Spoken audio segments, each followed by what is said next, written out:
saya Siska Paulina dan teman saya Dani. Di sini kami akan menjelaskan 5 info angker yang ada di Jawa Barat, lebih tepatnya ke tempat-tempat bukit tinggi kayak gunung. Dan jika kalian pengen tahu, kalian boleh lihat.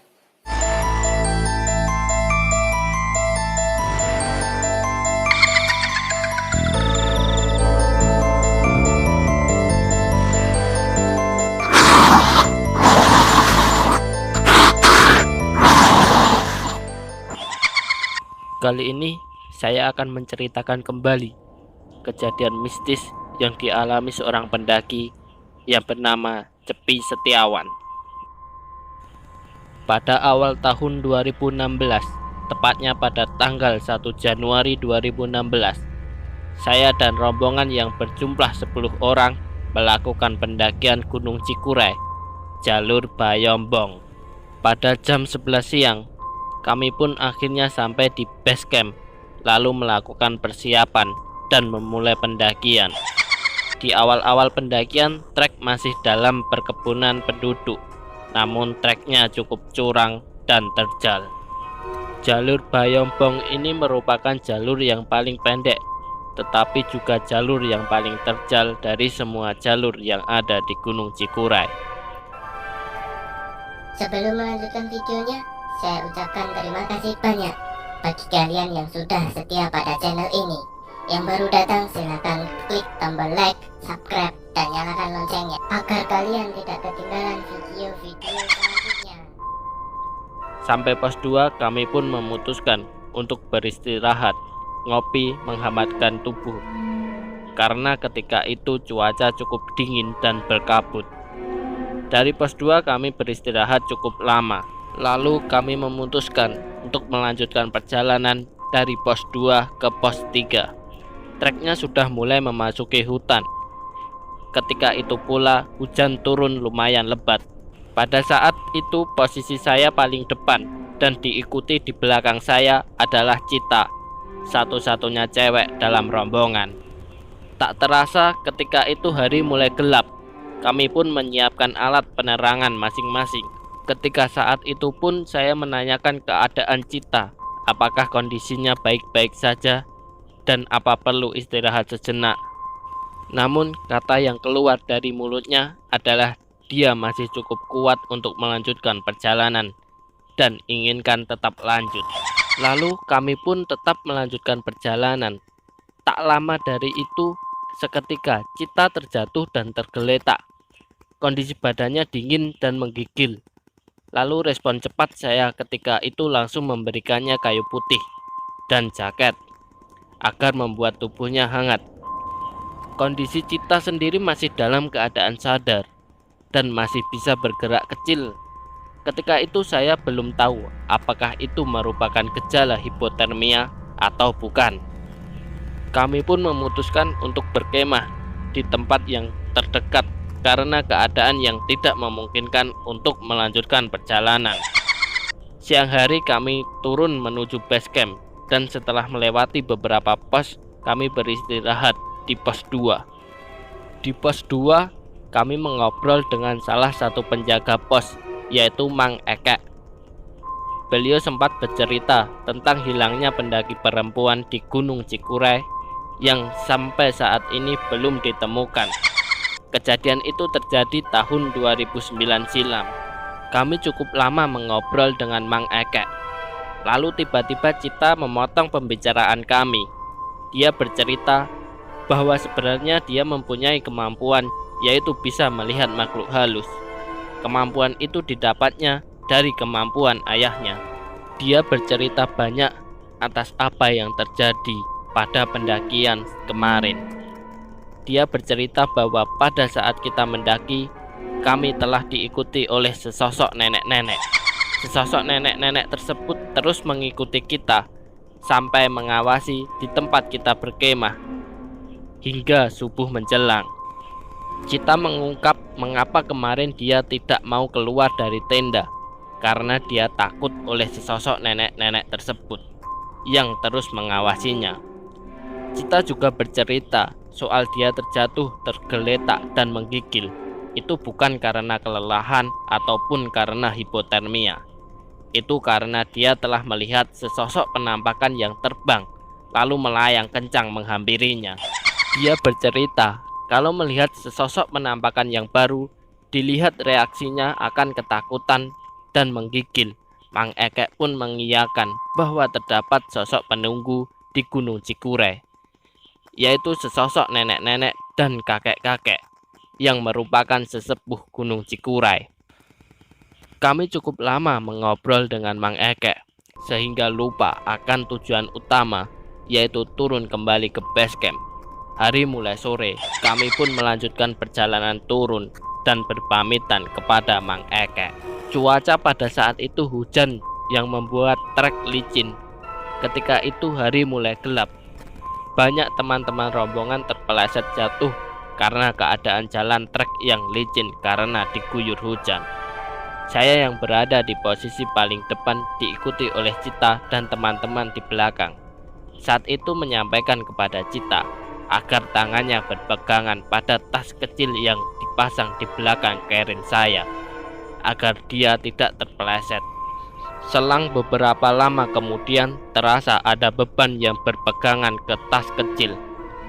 Saya sontak melirik ke bawah kiri yang disoroti oleh headlamp. Terlihat bayangan kaki sedang berjalan. Saya pikir itu adalah Cita yang berpegangan kepada tas kecil di belakang. Selang beberapa lama saya berhenti dan masih merasakan beban yang berpegangan pada tas kecil yang dipasang di belakang kerin saya. Saat itu saya langsung menengok, membalikkan badan ke belakang. Ternyata justru tidak ada satu orang pun di belakang, dan yang saya lihat justru Cita dan teman yang lebih jauh di belakang, sekitar 15 meter. Sontak saya pun kaget mempertanyakan siapa tadi yang berpegangan ke tas kecil yang dipasang di belakang keril saya. Setelah itu saya pun menunggu teman yang lain di belakang dan berlagak seolah tidak ada kejadian apapun. Setelah itu kami semua sampai di base camp sekitar jam 7, beristirahat sebentar lalu melanjutkan perjalanan pulang menuju Bandung.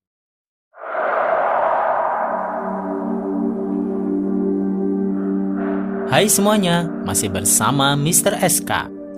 Gunung Guntur di Kabupaten Garut, Jawa Barat memiliki pemandangan yang sangat indah. Maka tak heran jika Gunung Guntur ini menjadi buruan wisatawan untuk didaki. Namun di balik keindahannya, gunung ini memiliki cerita misteri yang berkembang di masyarakat. Penasaran? Inilah cerita misteri Gunung Guntur Kabupaten Garut. Tonton terus video ini sampai selesai agar mendapatkan informasi yang lengkap. Dan jangan lupa subscribe jika belum. Oke guys?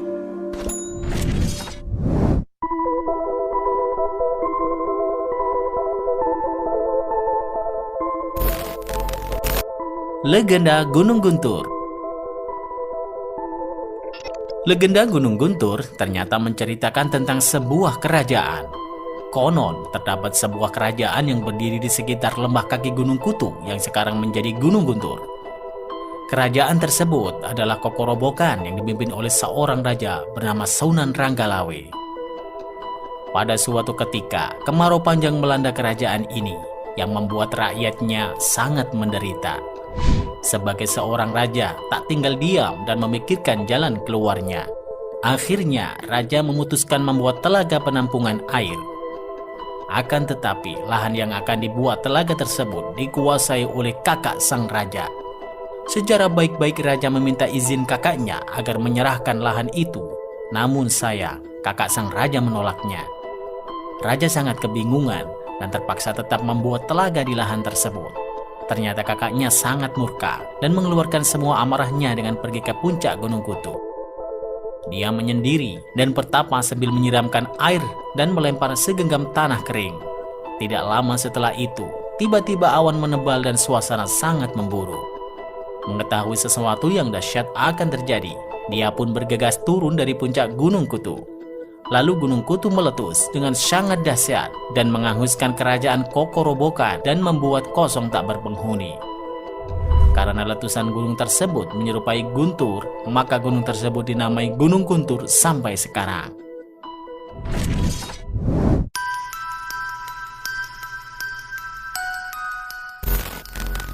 pernah ditemukan penampakan tuyul di Gunung Guntur. Pada Desember 2017, dunia media sosial digemparkan akun Facebook milik Irsyad Farid yang disebut berhasil merekam makhluk gaib mirip tuyul di kaki Gunung Guntur. Irsyad mengatakan makhluk misterius itu merupakan penggalan video yang diambilnya secara tidak sengaja saat melintasi lahan perkebunan di kaki Gunung Guntur pada Sabtu 2 Desember 2017 sekitar pukul 22 malam. Irsyad mengatakan kejadian itu berlangsung sangat cepat. Saat itu, ia bersama temannya berencana bermain ke rumah sahabat mereka di kawasan Kampung Bojong Masta, Desa Penanjung, Kecamatan Tarogong Kaler. Awalnya, Irsyad tidak mengetahui adanya kejanggalan penampakan misterius itu. Namun setelah tiba di rumah sahabatnya, Irsyad mengecek videonya dan mendapati sosok makhluk halus yang berdiri tepat di samping pohon pisang yang dilihat seperti tuyul.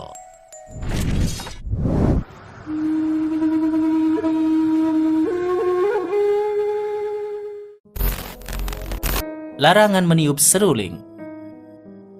Di balik keindahannya, ternyata banyak bermacam misteri yang menyelimuti gunung dengan ketinggian 2249 meter di atas permukaan laut ini.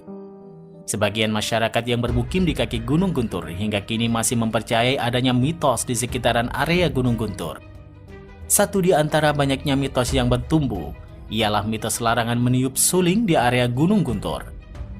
Beberapa warga yang menetap di kaki Gunung Guntur, persisnya di lokasi Kecamatan Tarogong Kaler, meyakini bahwa jika ada yang meniup suling, akan ada siluman harimau yang memperlihatkan dirinya.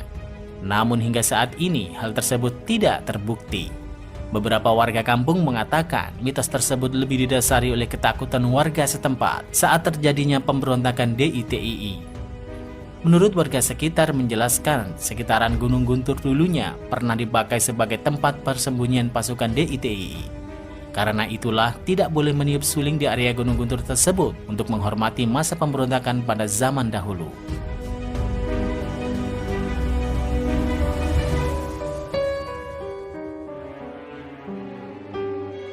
Nah, itulah cerita misteri Gunung Guntur Kabupaten Garut. Bagaimana menurut pendapat kamu? Silakan tulis di kolom komentar. Terima kasih sudah menonton. Jangan lupa share dan sampai jumpa di video berikutnya.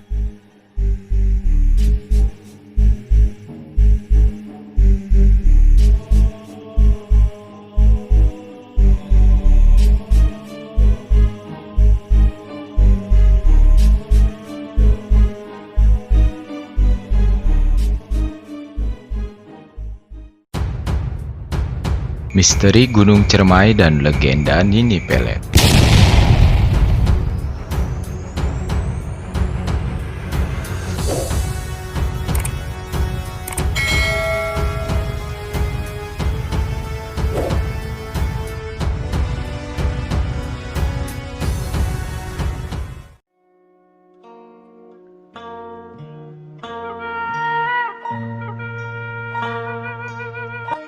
Gunung Cermai di Kabupaten Kuningan merupakan gunung tertinggi di Jawa Barat, meliputi 3 wilayah kabupaten, yaitu Kabupaten Kuningan, Cirebon, dan Majalengka. Selain memiliki pesona alam yang indah, Gunung Cermai pun banyak memiliki cerita-cerita misteri, salah satunya yaitu legenda Nini Pelet.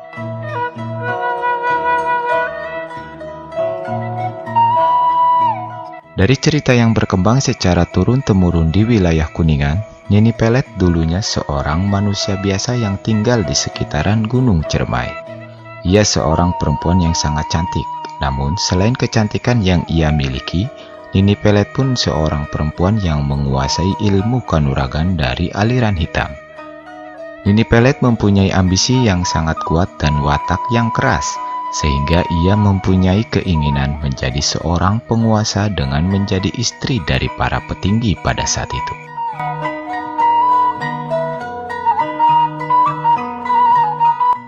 Nini Pelet menjadikan Gunung Cermai sebagai tempat petapaan atau singgasana. Ia mendapatkan banyak ilmu kanuragan dan ilmu pelet dari sesosok makhluk halus yang berada di sana. Berjalannya waktu, Nini Pelet pun semakin hari semakin menua. Kecantikan yang selama ini dia bangga-banggakan perlahan mulai memudar. Karena ambisinya yang tidak ingin menjadi tua alias tetap awet muda, ia mencari cara untuk mewujudkan keinginannya itu. Sampai satu ketika, ia mendapatkan bisikan bahwa ia harus menyempurnakan ilmunya dengan menggabungkan dari salah satu ilmu yang terdapat dalam kitab mantra asmara. Salah satu ajian dari kitab mantra asmara yang dicari oleh Nini Pelet yaitu ajian jaran goyang. Kitab ini diciptakan oleh pendekar sakti bernama Ki Buyut Manguntapa, seorang ulama utusan dari Cirebon yang berasal dari Indramayu.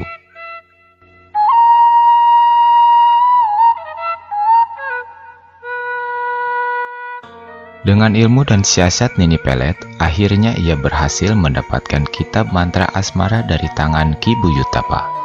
Setelah ia mempelajari ajian jaran goyang dan berhasil menguasai ilmu tersebut, ia menggabungkan ajian jaran goyang dengan ilmu hitam yang ia miliki, dengan maksud menyempurnakan keilmuan yang ia kuasai, dan akhirnya Nini Pelet pun berhasil menjadikan ajian jaran goyang menjadi ilmu pelet yang sangat hebat.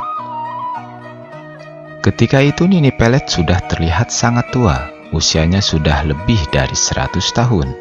Namun setelah membaca ajian jaran goyang, ia bisa berubah bentuk seketika menjadi terlihat sangat muda dan menarik, layaknya seorang gadis.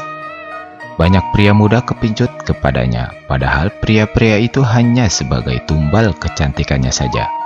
Setelah Nini Pelet puas mempermainkannya, mereka dihabisi. Nyawa para pria itu hanya sebagai tumbal atau sarana untuk membuat dirinya tetap awet muda.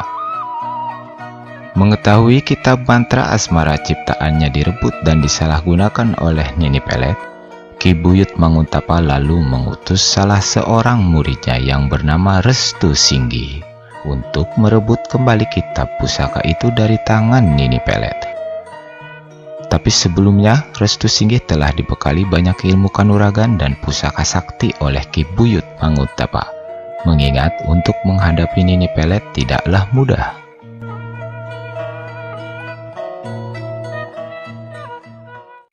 Singkat cerita, berangkatlah Restu Singgi ke Gunung Cermai untuk menghadapi Nini Pelet. Namun, sebelum mencapai puncak, Restu Singgi sudah dihadang oleh seekor macan kumbang jejadian peliharaan Nini Pelet. Terjadilah pertarungan di antara keduanya. Restu Singgi pun berhasil menaklukkan macan kumbang tersebut. Lalu ia meneruskan perjalanannya menuju puncak Gunung Ciremai. Sesampainya di puncak, bertemulah ia dengan Nini Pelet. Nini Pelet yang sebelumnya sudah mengetahui kedatangan murid dari Ki Buyut Manguntapa itu, ia sudah bersiap-siap. Nini Pelet pun mengeluarkan ajian jaran goyang andalannya, dengan maksud untuk menggoda Restu Singgi agar takluk kepadanya. Namun, ketika Restu Singgi hampir terpengaruh dengan ajian tersebut, datanglah bantuan dari Ki Buyut Manguntapa dan Mbah Kuwu Sangkan dari jarak jauh melalui gaib. Seketika ia pun tersadar. Lalu terjadilah pertarungan di antara keduanya.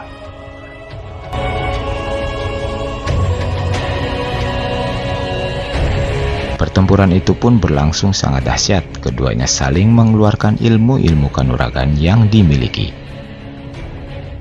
Restu Singgi kerepotan menghadapi dan mencari kelemahan dari Nini Pelet yang memiliki ilmu kanuragan yang sangat tinggi. Ia pun mulai terpojok. Restu Singgi mendapatkan bisikan dari Ki Buyut Manguntapa dan Mbah Kuwu Sangkan tentang kelemahan yang dimiliki Nini Pelet.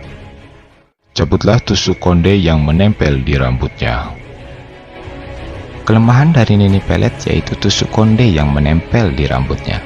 Seketika Restu Singgi pun langsung menyabut tusuk konde Nini Pelet. Dan Nini Pelet pun meronta kesakitan dan tak berdaya. Ia pun kalah di tangan Restu Singgi dan akhirnya kitab mantra asmara pun berhasil direbut kembali. Namun kesaktian Nini Pelet dengan ajian jaran goyangnya tetap melekat pada dirinya. Karena itulah ilmu ajian jaran goyang akhirnya terbagi menjadi dua golongan. Golongan hitam berasal dari Nini Pelet dan golongan putih bersumber dari ajaran Ki Buyut Manguntapa. Setelah kekalahan itu, Nini Pelet memilih untuk tetap berada di Gunung Cermai. Ia bersemayam dan menjadi salah satu penunggu kawasan Gunung Ciremai. Cerita Nini Pelet ini merupakan cerita masyarakat yang tersebar di wilayah Kuningan khususnya. Untuk kebenarannya perlu dikaji lebih mendalam. Namun hingga saat ini, banyak mitos yang mengaitkan keberadaan Nini Pelet di kawasan Gunung Ciremai. Bahkan ada beberapa dan banyak orang yang tertarik dan berminat untuk mencari dan mempelajari ilmu pelet ajian jarang goyang Nini Pelet dengan mendatangi dan bertapa di Gunung Ciremai.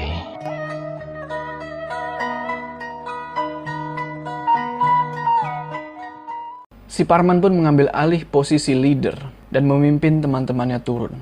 Di saat itu, si Parman seperti melihat ada sekelebat yang lewat dengan sangat cepat.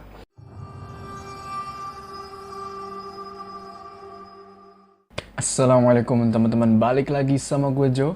Kumaha damang? Semoga kalian semua yang menonton video ini diberikan kesehatan, dilancarkan rezekinya, dan dimudahkan segala urusan-urusannya. Kembali lagi di segmen pendakian horormu, di mana di segmen ini kita akan mendengarkan cerita-cerita dari kalian mengenai pengalaman horor sewaktu kalian mendaki gunung.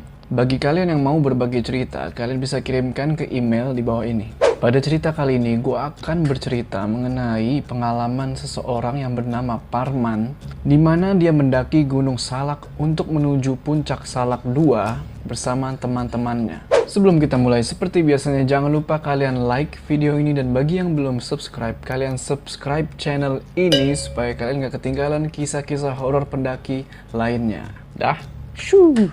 Cerita ini dimulai ketika Parman dan teman-temannya membuat rencana untuk mendaki Gunung Salak. Setelah ngobrol-ngobrol, akhirnya disetujui kalau hari Rabu tanggal 23 Oktober tahun 2019, mereka akan naik ke Puncak Salak 2 melalui Aji Saka. Si Parman mendaki beserta dengan 5 orang temannya, yaitu Devan, Azri, Gavin, Randi, dan Bayu. Sebenarnya ada satu orang lagi yang dimana dia sudah tahu jalur ke Puncak Salak 2, tapi dia mendadak membatalkan untuk ikut naik. Ya udahlah kan, mereka tetap pada pendiriannya dan melanjutkan untuk tetap naik ke Puncak Salak 2. Rabu malam mereka jalan sampai base camp Abah Narta jam 1 malam.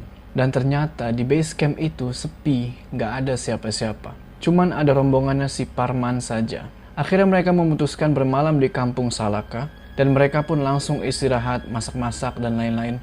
Tak lama setelah itu, penjaga Kampung Salaka terbangun. Langsung salah satu dari mereka menghampiri penjaga itu. Maksudnya untuk bayar masuk kawasan ya. Setelah itu mereka difasilitasi musola dan kamar mandi, dan mereka pun tidur di musola itu sampai subuh. Subuh pun tiba. Setelah sholat, mereka langsung ke base camp Abah Narta untuk mengurus izin pendakian. Tapi di sini, seharusnya mereka juga minta pengarahan dulu sama anak-anak Siliwangi Adventure. Tapi karena nggak ada yang tahu kalau harus ada pengarahan dulu dari Siliwangi Adventure, mereka pun langsung mendaki dengan bermodalkan bismillah saja. Pendakian pun dimulai. Awal pendakian, langsung disuguhi tanjakan yang belum terlalu terjal. Tidak ada percabangan di jalur ini karena memang dibuat untuk para peziarah yang mau ke petilasan. Setelah mendaki selama 30 menit, mereka pun tiba di petilasan Makam Keramat atau Pintu Rimba menuju Puncak Salak jam 6.30 pagi. Mereka melewati Makam Keramat itu, si Parman pun mengikuti plang penunjuk jalan tali rapia atau pita. Maklum, mereka semua baru pertama kali mendaki gunung ini dan tidak ada yang tahu jalan. Setelah berjalan sekitar 45 menit, mereka pun sampai pos Solomod dengan trek menanjak sambil terus mengikuti tanda tali pita. Dan mereka pun beristirahat di pos itu. Setelah beristirahat, mereka lanjut jalan sampai di pos Beheng Awi dengan jangka waktu sekitar 30 menitan, dan mereka pun kembali istirahat di pos itu. Dari pos Beheng Awi ke Puncak Salak 2, kira-kira memakan waktu 2 jam. Perjalanan dilanjutkan dengan trek menanjak dengan lebar yang lumayan kecil, seperti jalan setapak. Jam sudah menunjukkan pukul 11:30 siang. Ketika dalam perjalanan menuju Puncak Salak 2, mereka singgah dulu di Puncak Fajar Kencana. Di Puncak Fajar Kencana ini, mereka menemukan sebuah goa. Dan di dalam goa itu terdapat sebuah kain batik. Entah apa maksudnya, kenapa bisa ada kain batik di situ. Mereka lalu istirahat di sini, mereka makan, mereka ngopi, dan mereka semua sepakat agar barang-barang seperti nesting, gas, kompor, daypack ditinggal di puncak Fajar Kencana ini. Mereka pun muncak ke Salak 2 dengan hanya membawa air mineral 1 botol. Mungkin maksudnya supaya lebih ringan ya. Jam 12.10, mereka jalan lagi. Si Parman sempat bilang, tunggu dulu 10 atau 15 menitan lagi, soalnya masih suasana zuhur. Tapi mereka tetap jalan, dan si Parman di sini perasaannya udah mulai nggak enak. Jalur yang mereka lalui terus menanjak, dengan sebelah kanan dan kiri mereka adalah jurang. Nah di sini, sekitar 5 menitan lagi sampai puncak, si Azri terpeleset jatuh ke jurang. Sekitar 5-6 meter dari trek yang mereka lalui. Di situ si Parman, Randi, dan Bayu panik dan berusaha menolong si Azri. Untungnya si Azri ini jago manjat dan dia panjatlah sebuah pohon dari bawah jurang itu dan akhirnya selamat sampai di trek kembali. Di saat itu si Devan dan Gavin sudah sampai puncak duluan. Mereka berempat pun melanjutkan perjalanan ke puncak Salak 2 dan akhirnya mereka sampai. Sekitar 30 menitan mereka berada di puncak. Mereka foto-foto dan sebagainya. Lalu mereka pun turun kembali ke puncak Fajar Kencana tempat mereka meninggalkan barang-barang mereka. Di perjalanan menuju puncak Fajar Kencana, mereka mengikuti tali atau pita berwarna biru kuning. Dan ada sebagian tanda bendera merah putih. Tapi cuma sedikit pas pendakian itu. Si Parman bilang ke si Devan untuk memimpin jalan turun. Secara dia yang lebih tahu tanda tali dari awal. Tapi di sini si Devan mendadak nggak mau untuk berada paling depan saat itu. Akhirnya si Gavin lah yang mengambil alih untuk memimpin turun. Awal-awal turun, benar mereka mengikuti tanda tali berwarna biru. Karena di situ memang cuma ada satu jalur. Tapi entah kenapa, setelah sekitar 20 menitan mereka turun, si Parman bingung. Kok trek tanjakan yang ada tali atau webbingnya nggak ada? Padahal kan sebelum mereka nanjak ke puncak Salak 2, ada kurang lebih 5 tanjakan yang ada tali atau webbingnya. Dan di sini, warna talinya berbeda, nggak seperti pas mereka nanjak. Si Parman pun teriak dan bilang, "Woi, fokus tanda!" Suasana pun jadi mencekam. Takutnya mereka salah jalur dan tersesat kan? Sambil jalan, si Parman bertanya dalam hati, "Kenapa di tengah-tengah jalur yang kita lewati ada ranting?" Si Parman berusaha menenangkan diri dengan berkata dalam hati, paling cuma ranting yang jatuh. Lanjut perjalanan, waktu sudah berlalu 10 menit. Tapi kenapa kok di jalur yang mereka lewati, banyak ranting-ranting dan dahan-dahan yang menghalangi jalur mereka. Dan tanda penunjuk tali di situ benar-benar berbeda dari yang awal mereka nanjak. Di sini si Parman melihat muka si Gavin yang memimpin perjalanan turun mulai gelisah. Kondisi mereka juga diperparah dengan menipisnya air minum. Tapi si Parman tetap positive thinking. Kalau jalur yang mereka tempuh ini akan menuju ke base camp. Tapi yang jadi pertanyaan, menuju ke base camp mana? Mereka pun melanjutkan turun mengikuti tanda yang ada di jalur itu. Dengan berbekal air minum yang tinggal sedikit. Muka si Gavin sudah mulai pucat. Pandangannya sudah mulai kosong. Mungkin karena kekurangan cairannya. Mereka pun takut terjadi apa-apa sama Gavin. Tapi alhamdulillah, akhirnya mereka menemukan pipa paralon dengan air yang mengalir. Di situ mereka pun mengisi ulang air mereka. Ketika hendak melanjutkan perjalanan, mereka panik plus bingung. Karena di depan mereka sekarang ada 3 jalur. Ke kiri, lurus, dan ke kanan. Di situ Parman berusaha menenangkan teman-temannya yang mulai panik. Si Devan pun mengusulkan ide untuk mengikuti jalur pipa paralon. Karena dia berpikir, pipa itu pasti menuju ke pemukiman warga. Akhirnya, mereka pun mengambil jalur yang ke kanan mengikuti pipa paralon itu. Di jalur itu, mereka kembali menemukan jalur yang menanjak. Mereka takut kalau muncak lagi, entah ke puncak Salak berapa. Akhirnya mereka berhenti dan berdiskusi. Di saat mereka diskusi, si Parman secara tidak sadar bilang, "Ya udah, kita ke puncak lagi aja demi keselamatan." Di situ dia langsung istighfar. Gimana mau ke puncak lagi? Sedangkan logistik udah nggak ada kecuali air. Si Parman cuma bisa pasrah dan berdoa supaya dikasih jalan keluar. Mereka mencoba menenangkan situasi satu sama lain dan diskusi masalah barang-barang mereka yang tertinggal di puncak Fajar Kencana. Akhirnya mereka berkesimpulan untuk mengutamakan sampai bawah dulu dengan selamat. Masalah barang-barang itu urusan nanti. Mereka memutuskan untuk balik lagi ke jalur yang ada 3 tadi, yang ke sisi kiri, kanan, dan lurus itu. Karena si Randi kekeh nggak mau ngikutin jalur pipa paralon itu. Kenapa? Karena dia dengar seperti ada suara bising knalpot motor di jalur kiri dan di depan yang lurus itu ya. Mungkin dia pikir ada tanda-tanda kehidupan nih. Di situ si Parman mengecek jalur yang ke kiri dan hanya menemukan tanda danger atau bahaya yang ditempel di pohon. Dan ternyata di situ terdapat jurang yang sangat dalam. Akhirnya mereka pun menempuh jalur yang lurus.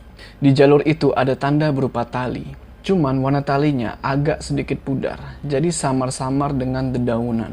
Mereka harus benar-benar fokus mencari tanda. Di sini trek tidak jelas, nggak ada jalur yang pasti. Mungkin karena jarang orang lewat situ, jadi sudah ketutup lagi sama semak-semak jalurnya. Si Parman dan teman-teman terpaksa buka jalur sendiri dengan mengikuti tanda tali. Untungnya di situ ada tanda tali itu. Si Parman pun mengambil alih posisi leader dan memimpin teman-temannya turun. Di saat itu, si Parman seperti melihat ada sekelebat yang lewat dengan sangat cepat. Dan saking inginnya sampai bawah, Parman dan teman-temannya turun dengan cepat sampai si Parman udah nggak peduli lagi sama dengkulnya yang lagi sakit. Akhirnya setelah 4-5 jam mereka berusaha untuk survive dan turun dari gunung itu, mereka bertemu dengan pohon pinus yang artinya ada peradaban tidak jauh dari situ. Singkat cerita, sampailah mereka di Curug Nangka, salah satu tempat wisata di Bogor ya. Setelah sebelumnya melewati kali mati yang lumayan seram, dan mereka pun lega sampai bawah dengan selamat. Setelah itu mereka langsung ke warung kopi terdekat dan kebetulan di situ ada Pak RW Curug Nangka. Mereka pun ngobrol-ngobrol. Pak RW itu memberikan peringatan dengan nada sedikit marah.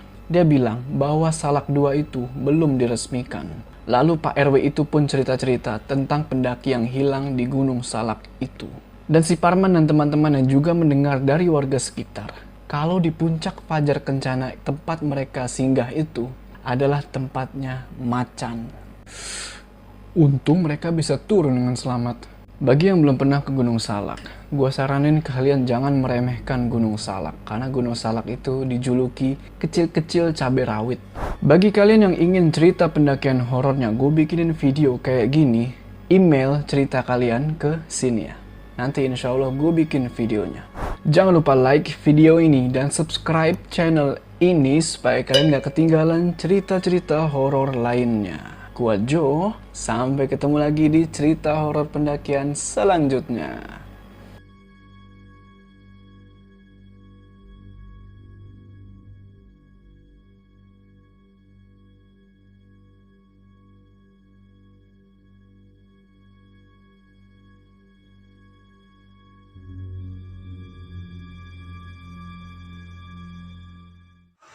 Halo guys, jadi tadi itu adalah 5 info gunung yang paling angker yang ada di Jawa Barat. Menurut kalian lebih angker yang mana ya?